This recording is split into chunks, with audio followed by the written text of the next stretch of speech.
Hi everyone, hope you're having a good week. This week is Parshas Chukas, and in it is the well-known story about Moshe hitting the rock. So let's just take a look at the background to that story and maybe bring some new pieces of evidence to light to maybe see it in a different way to how we've understood it previously.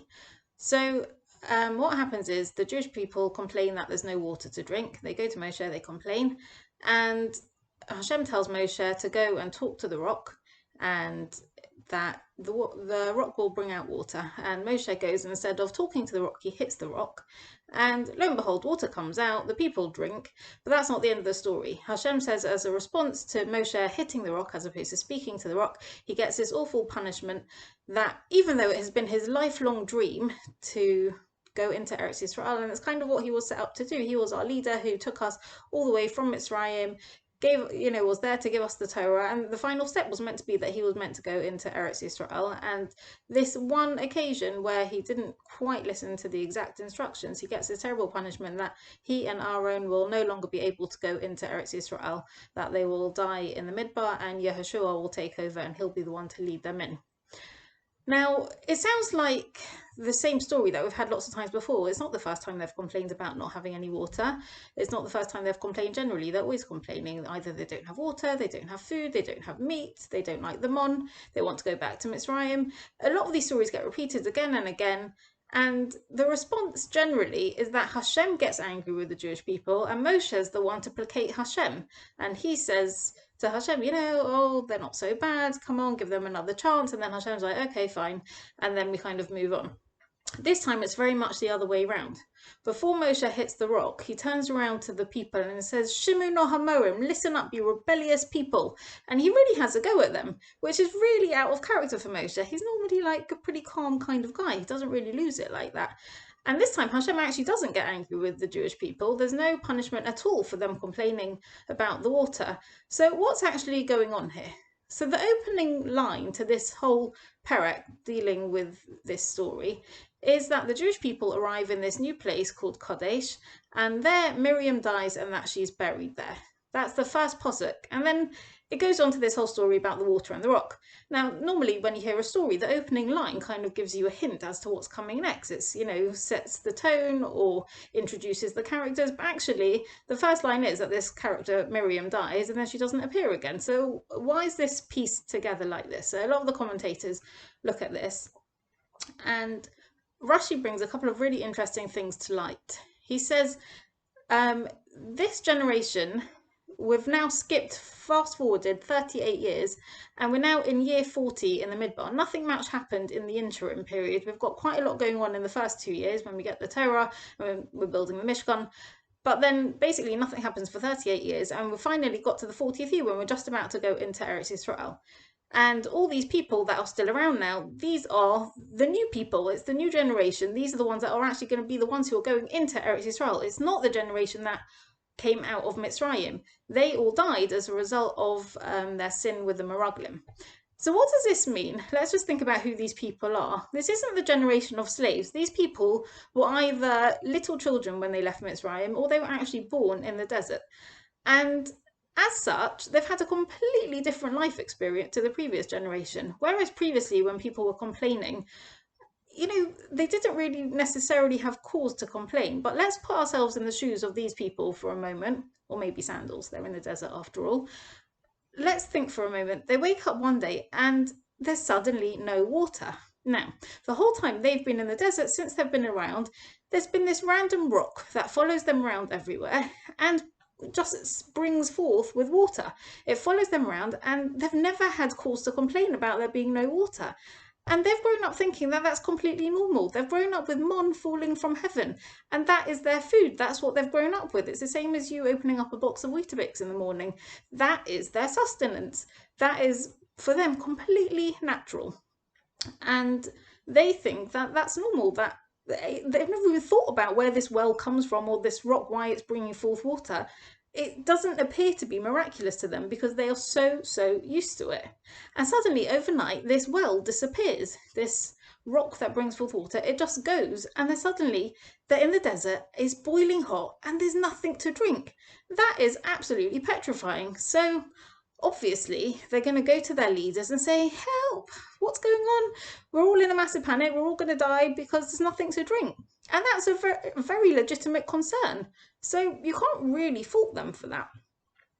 And Rashi connects the fact that Miriam's just died to the fact that there's no water. He says the reason that we are introduced to this parak of there being no water is because the well was actually in the Zuchus, in the merit of Miriam, and she dies and the well disappears. Now we knew that it was Miriam's well because we always call it Miriam's well, but that's because we've already read to the end of the Chumash numerous times. These people living in the Chumash, they don't call it Miriam's well. It's just the well. It's the well that they've always known. They didn't know until that point there was anything to do with Miriam, but suddenly they wake up one day and it's a really bad day because Miriam dies and there's no water. And they'd never really pieced it together until then that the reason that they had water is in the Zuchus of Miriam. So it was a bad day all around. But let's flip that around for a minute. Who else was it a really bad day for? For Moshe and Aaron, because Miriam wasn't just like a random person in the community, she was their sister. And the very first posuk is Miriam dies and they buried her. And literally the next posuk is there's no water and the people come and complain to Moshe and Aaron because they're their leaders. But who else are Moshe and Aaron? They are the people that have just buried their sister. They've just come back from the Kavura, they've had the Levaya, they've just sat down to Shiva, and the Yalkut Shimoni actually pieces this together for us, and he says this is the conversation that happened. Moshe and Aaron, they've just sat down to Shiva and they suddenly see there's people approaching. There's like a whole massive gathering of people, and Aaron, because that's in his nature, says to Moshe, look, that's so nice, I can see there's loads of people coming. They must be coming because they're descendants of Avram, Yitzchak and Yaakov. They're very into chesed. They must be coming to visit us at our Shiva. They're going to be saying, oh, it's so sad that Miriam died. She was such an important person to us. It's such a terrible loss. She was such a Sadekas. That's what Aaron thinks is happening. And Moshe turns around to him and says, hang on a minute. This doesn't look like that kind of gathering to me. They look like really an angry mob. It doesn't look like a friendly gathering at all. So Aaron's like all excited. He gets up to open the door to his Shiva house to welcome them in. And before anyone said anything, no one says anything about Miriam. They just get launched. So they're like, help, there's no water, we're all going to die. And Aaron's like, hang on a minute, what is going on here? No one gives any hesped for Miriam. She was such an important person to everyone in the Jewish people, and they don't mourn her at all. No one says a word about the fact that they've died. So of course Moshe reacts in a completely different way to how he normally reacts. On any other occasion, he's been our amazing leader who, when we've gone wrong, he goes to bat for us and he sticks up for us. And on this occasion, it's not Hashem who gets angry with us, it's him. He's like, I'm just sitting Shiva.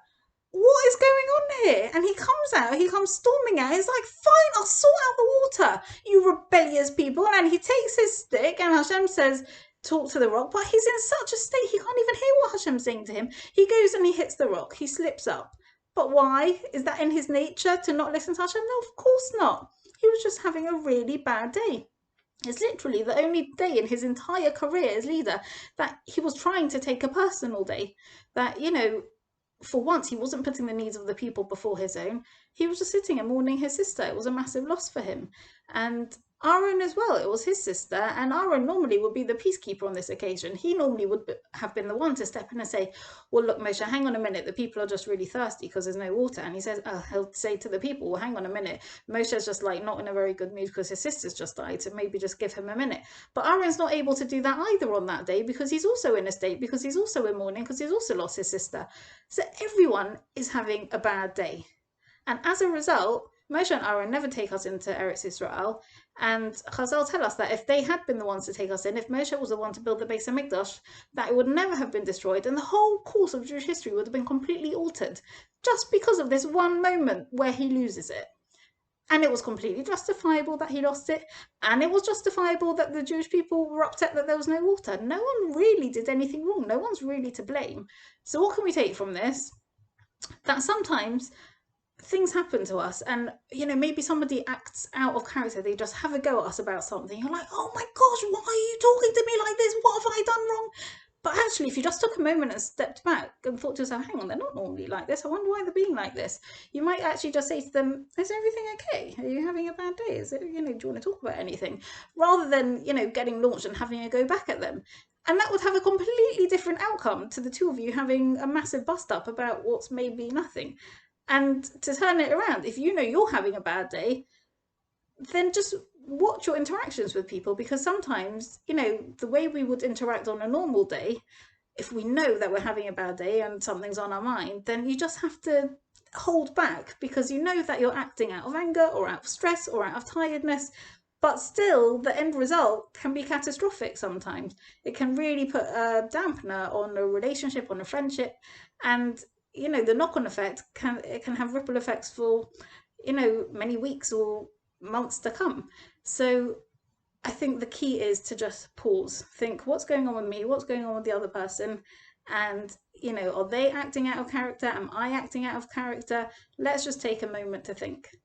Have a very good week and a good job.